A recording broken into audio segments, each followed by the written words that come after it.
புனிதர் அறிவோம். டிசம்பர் 28. மாசில்லா குழந்தைகள். யார் இந்த மாசில்லா குழந்தைகள்? கிறிஸ்துவுக்கு பதிலாக இரத்தம் சிந்தி மறைசாட்சிகளாகி விண்ணக பேரின்பத்தை அடைந்தவர்கள்தான் மாசில்லா குழந்தைகள். வரலாறு குறித்து வைத்துள்ள சில கொடூரமான அரசர்களில் ஒருவன்தான் ஏரோது. பதவி வெறி பிடித்த அரசன். எங்கே தன்னுடைய பதவி பறிபோய் விடுமோ என்ற பயத்திலே தன் வாழ்நாட்களை கழித்தவன்.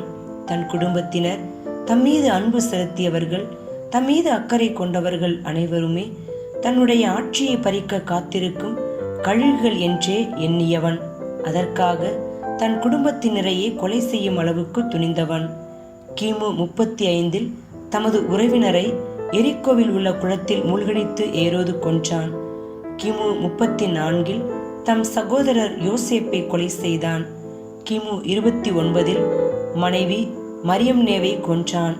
சில மாதங்களுக்கு பிறகு அவருடைய தாய் அலெக்சாந்திரா உயிரையும், கிமு 25 காஸ்ட்ரோபர் உயிரையும் பறித்தான்.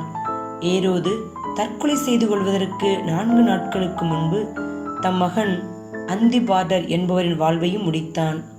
இதனால் ஏரோது வீட்டில் மகனாக இருப்பதை விட பன்றியாக இருப்பதே மேல் என்று பேரரசர் அகுஸ்து சீசர் சொன்னார். இந்த கொடூர அரசின் ஆட்சியில் யூதேயாவில் உள்ள பெத்லகேமில் இயேசு பிறந்தார். யூதர்களின் அரசர் பிறந்துள்ளார் என்பதை அறிந்த ஞானிகள் மூவரும் அவரை தேடி புறப்பட்டார்கள். சிங்கத்தின் குகைக்குள் நுழைந்தார்கள். போட்டி அரசர் வந்துவிடக் கூடாது என்று வெறிகொண்டு அலைந்த ஏரோதிடம் வந்து எந்த இடத்தில் மீட்பர் பிறந்திருக்கிறார் என்று கேட்டார்கள். பதறிய ஏரோது எல்லா தலைமை குருக்களையும் மக்களிடையே இருந்த மறைநூல் அறிஞர்களையும் கூட்டி மெசியா எங்கே பிறப்பார் என்று விசாரித்தான். மெசியா பிறக்கும் இடம் பெத்லகேம் என்று உறுதியானவுடன் ஞானிகளை தனியே அழைத்து ஒரு நாடகமே நடத்தினான்.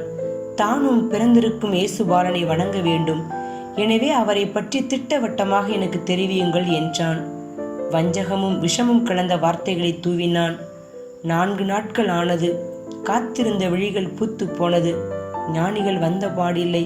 ஏமாற்றம் ஒருபுறம், பதவி பறிபோய் விடுமோ என்ற பயம் மறுபுறம். ஏரோது துடிதுடித்து எழுந்தான். மிகுந்த சீற்றம் கொண்டான்.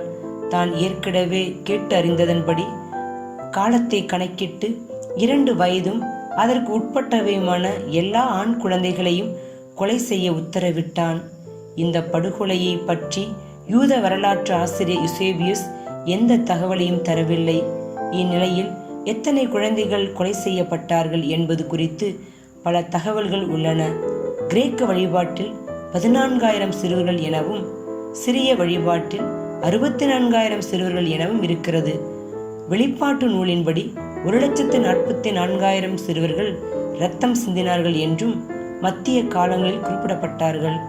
இருந்தபோதும் பெத்லகேம் மிகச்சிறிய நகரம் என்பதால் இவ்வளவு அதிக சிறுவர்கள் இருந்திருக்க வாய்ப்பில்லை என்று தற்கால ஆய்வாளர்கள் தெரிவிக்கிறார்கள். அதன்படி 20 முதல் 25 வரையிலான சிறுவர்கள் மறைசாட்சியாக இருக்கலாம் என்று சொல்லப்படுகிறது.